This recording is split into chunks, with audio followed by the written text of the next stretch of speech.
The work, which begins on segment 1 of the Waitikubli National Trail, is being conducted under the World Bank-funded Emergency Agricultural Livelihoods and Climate Resilience Project. The Waitikubli National Trail Rehabilitation Project is being administered through the Ministry of Blue and Green Economy, Agriculture and Food Security. What we are doing now is to begin what we refer to as the audit and the design consultancy. This consultancy, they're going to review the present status of the trail since Maria, and will come up with recommendations as to how we go to restore the trail to its previous glory. And so we are starting the process. The first field trip starts today, right here on segment 1, which runs from Scott's Head to Soufriere Sulphur Springs.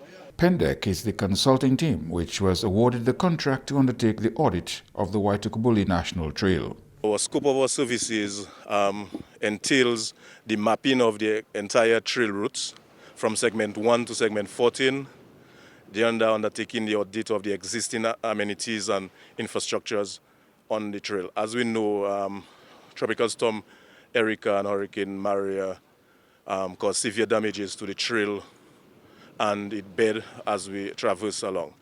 And it is the government intention to ensure that the trail is rehabilitated, that we can have the visitors visiting and as well as the locals doing the normal hiking and taking the pleasure in the WNT trail once again.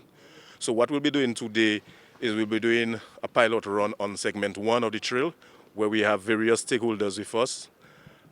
We have the local hikers club, we have the division of forestry, we have our survey team with us, as well as our architect and engineers that will be taking the assessment as we go along.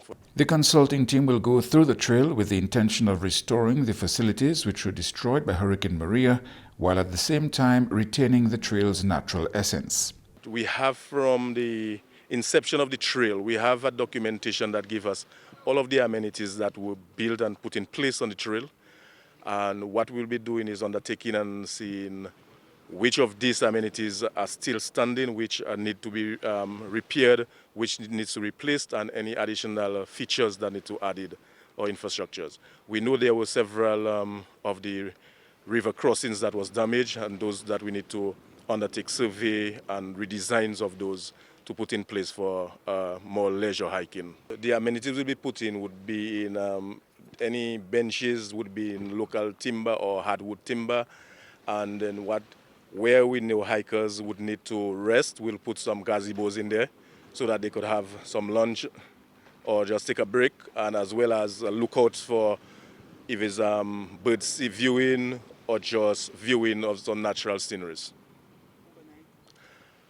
We'll be also looking at areas where persons can camp on the trail, as well as we'll be marking for where persons, in case there's any deviation from the trail, that we could identify their exact location if they call for any distress.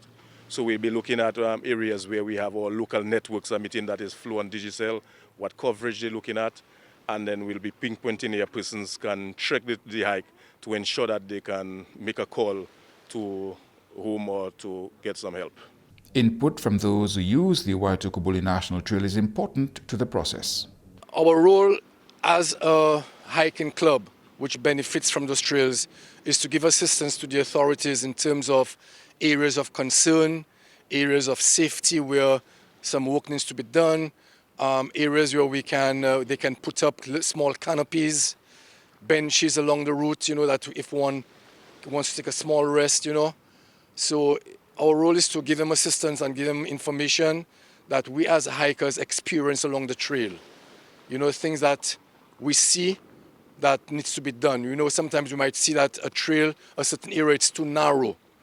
And, so as a result, they need to, let's say, open it up more on the inside of the mountain. We will talk to them about our experience where safety is a very important concern, as I said before. So these are the very simple things. They sound simple, but they're very important. We have done all the segments of the Waitikubli National Trail. We came into existence because we developed a love for hiking. We developed a love for wanting to know what Dominica has to offer. And as a result, through our many years of hiking, We have also encouraged persons to join us and learn and experience the natures of Dominica. Hiking is not just only for nature hikers. Hiking is also good for your health, for your fitness. It keeps you healthy. Hiking is a form of natural exercising. You use your hands, obviously your feet, you pull yourself up. And as a result, it keeps you on your toes, if I have to say. Hiking, we have started doing it, and we're doing it because we believe that it is a form of tourist promotion for Dominica. It's a form of encouraging visitors to come to Dominica. It is a form of also encouraging overstay tourists. Persons who want to come to hike to Dominica will obviously stay at least 3, 4, 5 days in Dominica, and that brings assistance to everybody. Ray Francis is with the Next Level Hikers. He welcomes efforts to restore the National Trail. After Maria, it was difficult. It was rough because you could not go into any of those trails. Trees all over the place, branches, so we actually had to wait for forestry and the local officials to, had some of them cleared. We actually even cleared some of our on our own because we really wanted to go and hike. So now seeing it's going to get an upgrade and improve.